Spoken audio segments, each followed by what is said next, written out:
இன்னைக்கு மன அழுத்தத்துக்கு ஆளாத ஆளே இல்ல. அப்படிங்கிற மாரி எல்லாத்துக்கும் ஒரு மன அழுத்தம் ஜாஸ்தி இருந்துட்டே இருக்குது. இது அதிகரிக்கும்போது மனநல பாதிப்புகள் உண்டாகுது. இது குறிப்பாக பெண்களுக்கும் ஜாஸ்தி இருக்குது. இது சம்மந்தமாக நம்ம ஏதாவது ஒரு வீடியோ போட்டோம் அப்படின்னா, அது கீழ வந்துட்டு ஏதோ பெண்கள் கமெண்ட் பண்ணுவாங்க. எனக்கு இது மாரி பாதிப்பு இருக்கு சார் அப்படின்னு. உடனே சம்மந்தமே இல்லாத சில நபர்கள் வந்துட்டு, உடனே அவங்கட்ட சொல்றது. என்ன பாதிப்பு உங்களுக்கு? இன்பாக்ஸ் வாங்க பதில் சொல்றேன். இது மாரி சில பேர் இருக்கிறாங்க. அந்த மாரி நம்பர நம்ம பிளாக் பண்ணிட்டு இருக்கிறோம். அது வேற பிரச்சனை. பெண்களும் அவங்களோட பின்னாடியே போயிட்டு, அவங்க இன்பாக்ஸ் சொன்னாங்க ஸோ இத போயிட்டு அவங்கள்ட்ட கமெண்ட் பண்றது.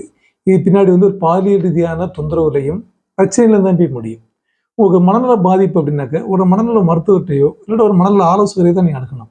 இதே மாரி இதுக்கு மனநலத்துக்கும், இதுக்கும் சம்மந்தமே இல்லாத இந்த நபர்கள், இவங்களுக்கு பெண்கள்ட்ட வந்து சொல்லுவாங்க, "ஆடு நனையுதுன்னு ஓநாய் வருத்தப்பட்டது" அப்படிங்கிற மாரி, பெண்களுக்கு ஒரு பிரச்சனைன உடனே, இவங்க ஏதோ அவங்க காப்பாத்த ஒரு ரட்சகன் மாதிரியும், அவங்கள்ட்ட போயிட்டு உடனே இன்பாக்ஸ் வாங்க.